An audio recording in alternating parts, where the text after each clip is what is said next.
Napakadaling manalo sa solo rank game kasi madali lang ang mga kalaban, may hina.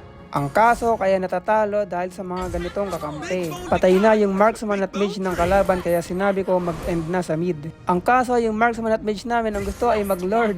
Kaya ayan, tingnan nyo, maaagaw pa yan. Kung sumama sana sila sa akin dito sa mid, tapos na sana to.